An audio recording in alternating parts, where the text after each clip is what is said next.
So my name is Annie Tripoletti, and I have been involved with supporting kids for about 8 years.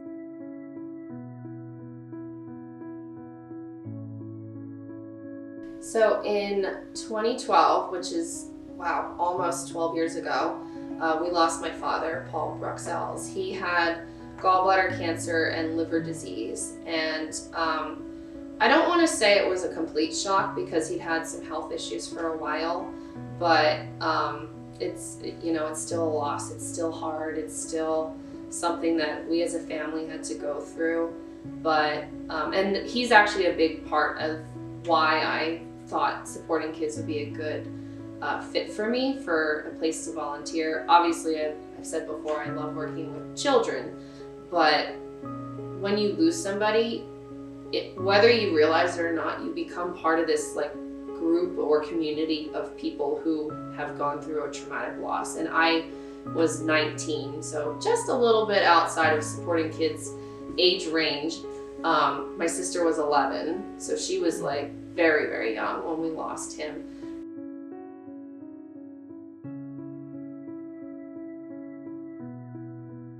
So I first heard about supporting kids from a childhood friend who I connected with after graduating from college. I was going to be in the area after school, and I had told her I wanted to somehow be involved with volunteering. She knew I loved working with kids, and she knew that my family had lost my father. So she had actually been involved with supporting kids, and she recommended that I check it out because she thought it would be a great fit, and she was right.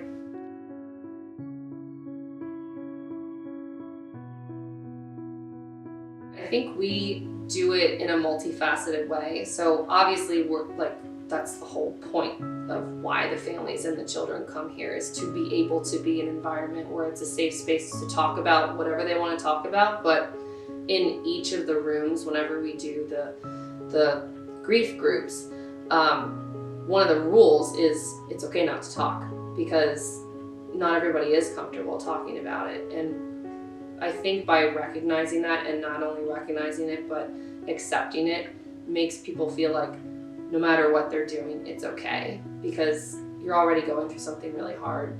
You shouldn't be told, this is wrong, this is the wrong way to grieve. You have to talk about it. You don't have to talk about it. Whatever they feel is comfortable is absolutely acceptable.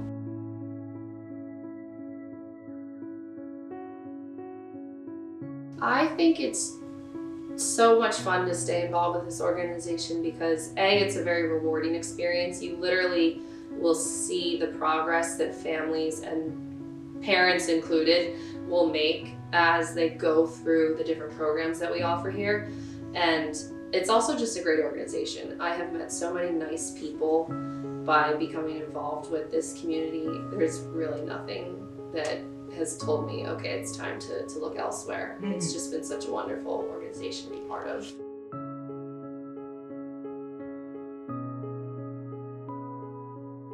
An experience I'll never forget. I don't remember what year it was, but I remember it was a spring season of Healing Pathways, and I was one of the facilitators in the preteen room.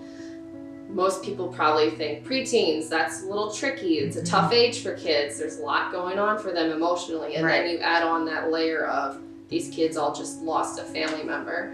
But this group was so great. Even though they had a lot of hard stories and experiences that they were sharing throughout the program, the last night we had with them, when we made the posters together and we had the pizza party, they were all swapping phone numbers with each other because they wanted to stay in touch after Supporting Kids was over. And that kind of was like a full circle moment for me, because we gave them the opportunity to grow and make connections, and they felt so strongly about continuing them after Supporting Kids, and it felt so rewarding to me.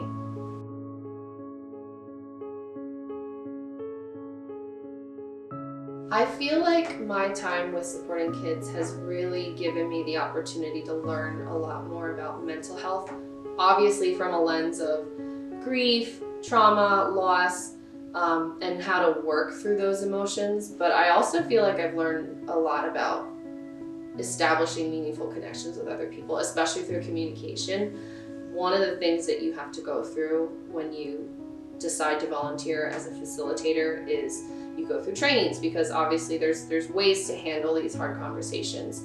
But it's not only been valuable for me to learn that when we're talking about hard conversations, but also just in life, period, how to listen with empathy, how to show somebody through the words you're using, or even nonverbal cues that you're using, that you care about what they're saying and that you're actually like paying attention to what they're saying. But then also it's been beneficial as a parent, learning how to engage with my son in a nonverbal and empathic way too. So I just feel like I've learned so much as a communicator, but then also about mental health.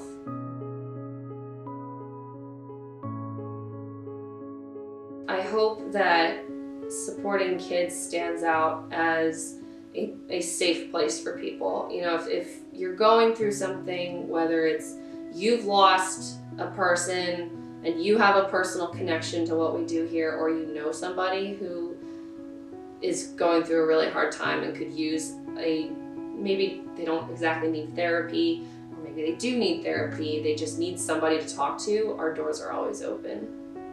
My name is Annie, and I am proud to be part of the Hearts That Heal campaign.